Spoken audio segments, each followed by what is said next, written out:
안녕하십니까. 여러분의 든든한 동반자 문정태 회계사입니다. 반갑습니다. 오늘은 법인세에 대해서 말씀드리고자 합니다. 사업을 처음 하시는 분들이랄지 아니면 개인 사업 위주로 하시는 분들은 법인세에 대해서 잘 모르실 겁니다. 그리고 이 법인세가 뭐 부가세와의 차이가 어떤지 아니면 또 종합소득세와는 또 어떻게 다른 건지 우선 간단하게 결론부터 말씀드리면 법인세는 법인이 내는 거다. 그리고 개인 종합소득세는 개인이 내는 거다. 라고 생각하시면 되고요. 내가 법인을 운영하고 있는 사람입니다. 그러면 이 동영상을 꼭 보시기 바랍니다. 그 첫 번째 질문에 대한 답변입니다. 첫 번째는 송파구에서 의료기기 및 보청기 도소매업을 하시는 유 사장님께서 질문을 주셨는데요. 이번에 법인 전환을 해서 예전에는 개인 사업소득 신고를 하시다가 법인세 신고를 처음으로 하시는 것 같은데, 이 법인세가 예전부터 자기가 부가세하고 어떻게 다른지 잘 모르겠다. 그리고 종합소득세하고는 또 어떻게 차이 나는지 모르겠다. 오늘 설명드리고자 하는 가장 핵심의 질문인 것 같고요. 어떻게 보면 유 사장님만 모르는 게 아니라 다른 많은 이제 개인 사업을 하시는 사장님께서 잘 모르시는 게 이 법인세 부분입니다. 그러면 사람들이 왜 소득세하고 법인세를 이렇게 구분해 놨는지, 국세청에서 구분해 놓은 이유가 무엇인지, 일단 결론부터 말씀드리면 법인세는 소득세와는 달리 세율이 굉장히 낮습니다. 그러면 법인이 내는 세율은 굉장히 낮고 개인이 내는 세율은 상대적으로 높은 편이죠. 예를 들면 1억 미만까지는 법인세는 10%의 세율을 내지만 1억 이상의 경우에는 20%를 냅니다. 구간이 두 가지로 나눠져 있죠. 하지만 소득세는 6%, 18%, 24%, 36% 이렇게 구간별로 굉장히 다양하게 나와 있습니다. 세율이. 그러면 소득세는 36%나 되는데 법인세는 최고 세율이 많아봤자 22%밖에 안 됩니다. 벌써 한 14% 정도 차이 나죠. 14%가 얼마의 차이냐? 1억이면 1,400만 원이고요. 10억이면 1억 4천의 세금이 차이가 나는 겁니다. 그만큼 세율 구간이 다르고 세금을 내는 주체가 다르다. 법인소득세는 법인이 내는 거고 종합소득세는 개인이 내는 거다. 그래서 개인 사업을 하시는 분들이 일정 구간 소득이 많이 늘어날 경우에 법인으로 전환을 하셔서 세액을 절세를 하는 방안을 찾으시기로 합니다. 그리고 부가세도 질문을 주셨는데요. 부가세는 법인세와 소득세와는 다른 별도의 또 세금입니다. 이거는 내가 어떤 매출을 하기 위해서 재고자산을 산다 할지 구매를 했는데 그 구매를 팔 때 매출액의 10%를 부가세를 냅니다. 그러면 그럴 경우 매출액의 10%는 부가세를 내지만 본인이 매입한 재고자산의 10%에 대해서는 환급을 해줍니다. 즉 내가 100원에 산 물건을 2,000원에 판다고 했을 때 1,000원의 마진이 납니다. 그럴 경우에는 2,000원에서 1,000원을 뺀 1,000원에 대한 10%, 즉 100원에 대해서만 부가세를 납부하십니다. 이 부가세는 법인세나 소득세처럼 일정 시기에 물론 일정 시기에 납부를 합니다. 하지만 부가세는 분기별로 한 번씩 납부하신다는 점 꼭 알아두시기 바랍니다. 그러면 법인세 두 번째 질문에 대한 답변을 드리도록 하겠습니다.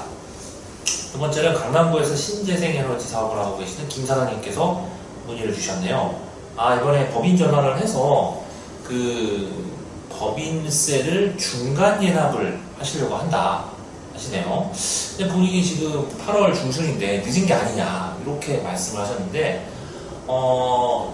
우선 법인세의 납부 기한은 1월 1일부터 12월 31일 사업자일 경우에는 중간 예납은 8월 31일까지 신고 납부하시면 됩니다. 일단 납부 기간에 대한 설명을 말씀드리고요. 그러면 기왕 말이 나온 김에 법인세는 알겠는데 법인세 중간 예납은 또 뭐냐? 이 중간 예납은 국세청에서 보통 법인세는 3월 말, 그 다음에 3월 말에 내는데 3월 말에 낼 때 세금이 너무 많아서 부담이 된다. 그러면 그 전해의 반으로 뚝 잘라서 먼저 내도록 유도를 하는 제도입니다. 그러면 납세자 입장에서는 이게 뭐가 좋냐면 세금을 다음해 3월에 낼 때 한꺼번에 내는 부담을 줄일 수 있고요. 국세청 입장에서는 세수를 미리 조기에 확보할 수 있어서 좋습니다. 그러면 중간 예납 기간은 8월 말이라고 말씀드렸고, 중간 예납은 어떻게 하냐? 두 가지 방법이 있습니다. 제일 간단한 거는 전년도, 즉 올해가 2018년이니까 2017년도에 낸 내 법인세 세금이 뭐 한 1억이다. 그러면 2018년에 중간 예납으로 내는 세금은 그 반인 50%인 5천만 원이 됩니다.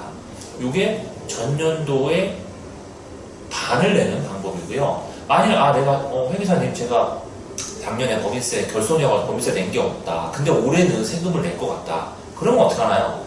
그러면 1월 1일부터 6월 31일까지 우리 손익계산서, 즉 법인의 결산을 마친 다음에 대체적으로 좀 가결산을 해야겠죠. 정식적으로 하기보다는 가결산을 해서 거기서 나오는 세금을 8월 말까지 신고 납부하시면 됩니다. 중간예납 제도에 대해서 간단하게 설명드렸는데 이것으로 좀 답변인지 모르겠네요. 그리고 법인세 세 번째 질문에 대한 답변 드리도록 하겠습니다. 세 번째는 여기네요. 금천구에서 정보통신기술업을 하시는 장사장님께서 문의 주셨는데, 이 장사장님이 법인을 이제 운영하시다가 장사가 잘 안 돼서 폐업을 하시게 됐다라고 말씀하셨습니다. 그럼 이 폐업을 하면은 본인이 이제 그 법인세 이제 신고를 이제 안 해도 되냐, 이렇게 문의를 주셨는데, 그렇진 않고요. 법인은 개인과는 달리 등기, 즉 법인 등기, 국가의 등기소에 등기되어 있는 하나의 인격체입니다. 즉 무슨 얘기냐면, 내가 폐업은 보통 국세청에 내가 사업자 등록을 폐업하는 겁니다. 즉 내가 장사를 안 한다 라고 치면 보통 국세청에 폐업 신고를 하죠. 그러면은 내가 장사를 안 한다는 의미지, 장사를 안 해도 내가 집에서 살 수는 있지 않습니까? 마찬가지로 법인격은 사라지지가 않습니다. 그럴 경우에는 법인세는 납부해야 될 수 있으니 이걸 꼭 유념하시기 바랍니다. 특히 법인세를 더 이상 신고하시고 싶지 않다, 내가 세금도 없고 더 이상 없다, 그럴 경우에는 세무서에서는 사업자 등록을 폐업을 했다 하더라도 법인을 등기소에서 해산 등기하고 청산 등기를 한 다음에 청산 소득, 예를 들어서 내가 그해 수입이 발생하지 않았다 하더라도 기존에 있던 법인에 있던 자산을 청산할 경우에는 세금을 따로 내셔야 합니다. 이게 청산소득 법인세라고 하는데, 이것도 꼭 유념해 주셨다가 법인을 청산하시고 나서 청산소득에 대한 법인세를 신고 납부하셔서 절세를 하시기 바랍니다. 이상으로서 법인세에 대한 간략한 Q&A 설명을 마쳤고요. 여러분의 든든한 동반자 문정태 회계사였습니다. 감사합니다.